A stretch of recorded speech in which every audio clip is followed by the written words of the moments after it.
The Canadian government knows exactly how far down the river they're selling us, how much trouble Canada is going to be in the next 2 to 3 years with our current immigration rates. They can look and see what's happening in the UK, where they now have 4.5 million Muslims.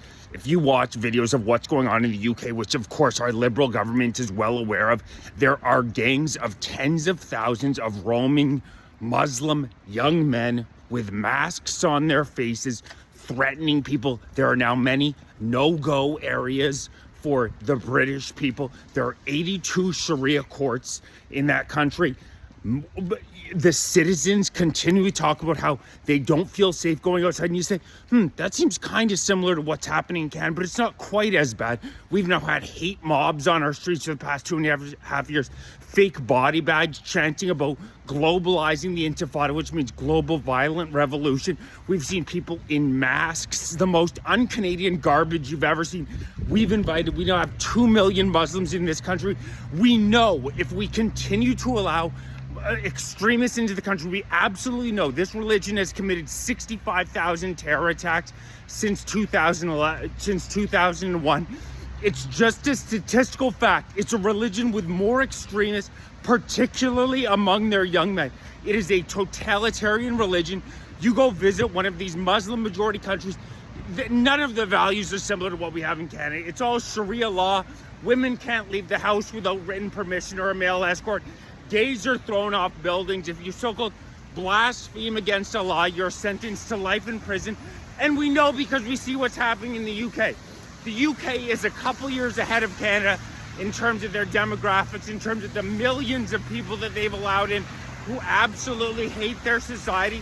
And the Islamization of the UK is essentially complete. There are so many no-go zones in that country right now. The amount of threatened violence and crime rates have absolutely exploded.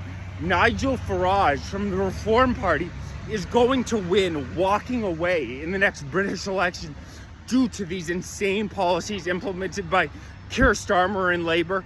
And in Canada, these politicians act as though they don't know exactly what they're doing. We're inviting hundreds of thousands of people into Canada from countries like Afghanistan, Iraq, Iran, countries where they don't have women's rights. They don't have 2SL LGBTQ alphabet rights. They don't believe in free speech. They have a higher percentage. It's not racist. It's not xenophobic. It's a religion. It is not, there's nothing, absolutely nothing wrong. It's self-preserving. There's nothing wrong with pointing out that these societies produce many more extremists, many more anti-Western sentiments, and it is the definition of insanity to invite millions of people like this into your country. But it's exactly what we're doing in Canada. If we don't stop immigration right now, along with getting rid of the terror sympathizers, and don't let the Liberals gaslight you into saying, oh, what are you talking about? There are no terror sympathizers. If you've been on the streets and you've been following these rallies for the past 2.5 years, there are a hell of a lot of people wearing, whether it be Hamas headgear, sympathizing with terrorists. It's not a couple of people at these rallies, it's thousands and thousands, and they receive police escorts. They receive police escorts in Canada to chant Hamas slogans, to chant on Canadian streets. To Canadians, all the children's blood on your hands.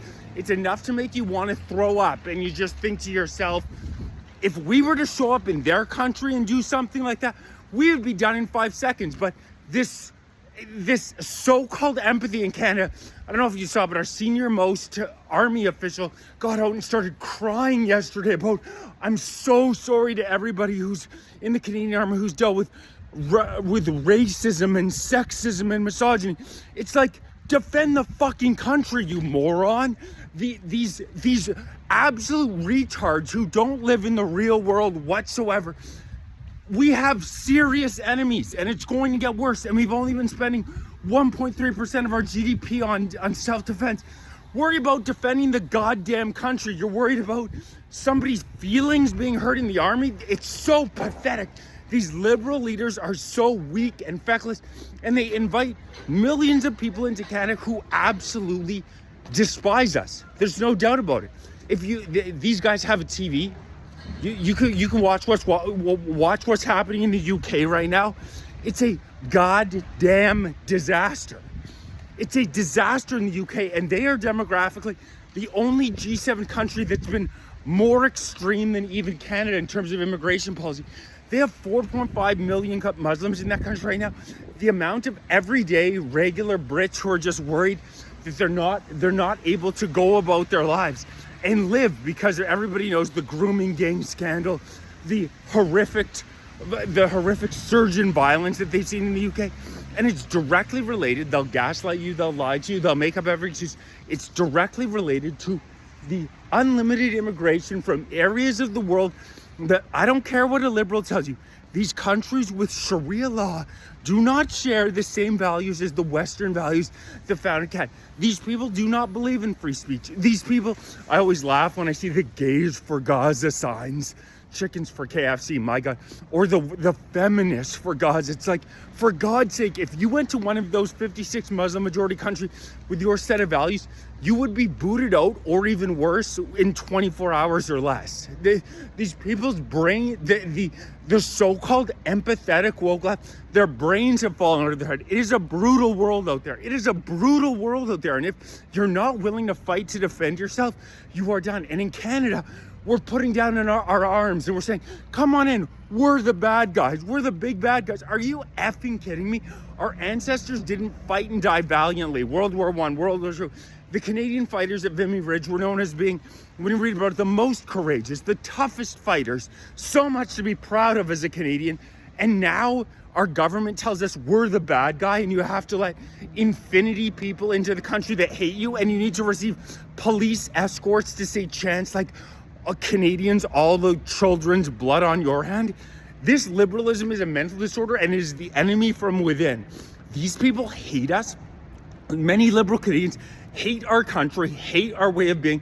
They think that the white man is evil. I don't know what the hell their issue is. Many of them, obviously, they say that a man can become a woman can become a man. Clearly, we're dealing with some very severe mental disorders here. There's no doubt about that. And you look at them, they're always squawking about something. But stop the invasion of our goddamn country. The numbers have never been clearer. Canadians do not want any more mass immigration. Look at a poll. This is supposed to be a democracy. Canadians do not want more mass immigration.